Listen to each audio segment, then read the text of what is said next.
بسم اللہ الرحمن الرحیم۔ جب حضرت ابراہیم علیہ السلام کے پاس مہمان آئے، اذ دخلوا علیہ قالوا سلاما، انہوں نے سلام کیا تو آپ نے فرمایا انا منکم وجلون، کہ ہم جو ہے آپ سے خوف کھا رہے ہیں۔ دوسرے مقام پہ آتا ہے کہ آپ نے فرمایا کہ سلام قوم منکرون، کہ بھئی پتہ نہیں تم کون لوگ ہو، چونکہ آپ نے اندازہ لگایا کہ ہمارے علاقے کے لوگ تو نہیں ہیں، اور اگر یہ پردیس سے باہر سے آئے ہیں جن پر کوئی سفر کا اثر ہونا چاہیے وہ بھی نہیں ہے، بالکل تر و تازہ ہے، تو آپ حیران ہوئے۔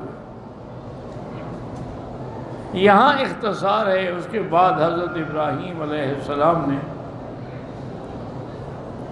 فراغ الی اہلہ، چپکے سے گھر چلے گئے، فجاء بعجل سمین، ایک موٹا تازہ بچڑا جو ہے ذبح کیا اور بھون کے پکا کے لے آئے۔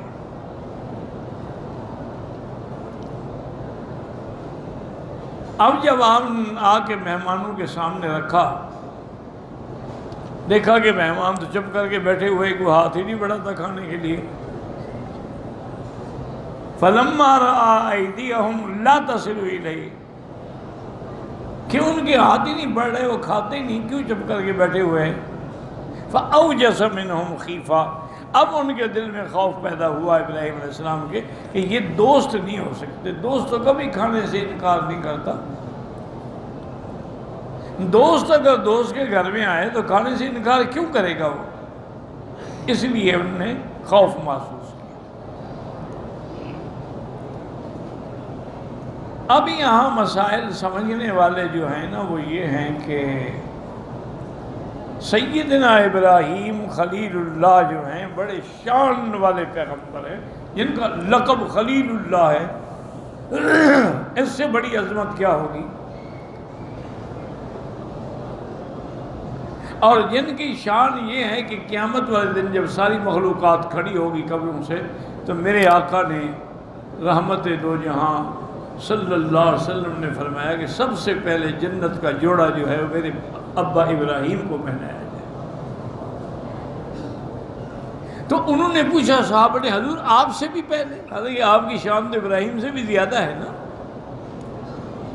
آپ نے فرمایا ہاں مجھ سے بھی پہلے، اس لیے کہ ان کا اللہ کی توحید کے لیے ظالموں نے ان کے کپڑے اتارے تھے دنیا میں آگ میں ڈالنے کے لیے، آج اللہ ان کا بدلہ دیں گے کہ ساری دنیا کھڑی رہے، پہلے ابراہیم کو کپڑا پہنا۔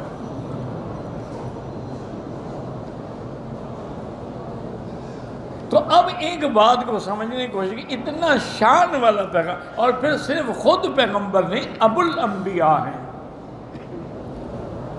یعنی آپ کی اولاد میں حضرت اسماعیل بھی نبی، حضرت اسحاق بھی نبی،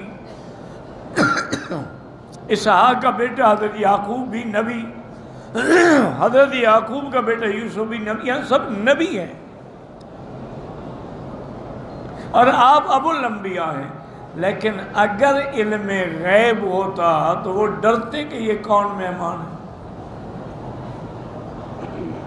اگر انہیں علم غیب ہوتا کہ یہ فرشتے ہیں تو فرشتوں کے لیے کھانا پکا کے لے آئے تھے، وہ نہیں جانتے تھے کہ فرشتے تو کھانے سے پاک ہوتے ہیں۔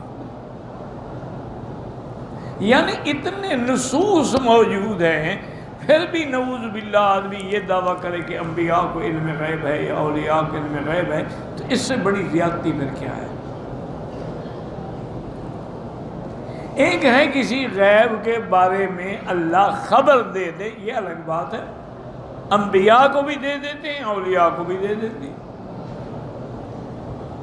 اطلاع علی الغیب، اظہار عن الغیب، اخبار عن الغیب، انباء عن الغیب، لیکن علم غیب اللہ کے سوا کسی کو نہیں،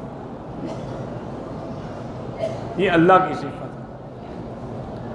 اسی لیے قرآن میں ہے کہ عالم الغیب والشہادہ، چھپی اور ظاہر کو جاننے والی ذات جو ہے وہ اللہ تعالیٰ کی ذات ہے۔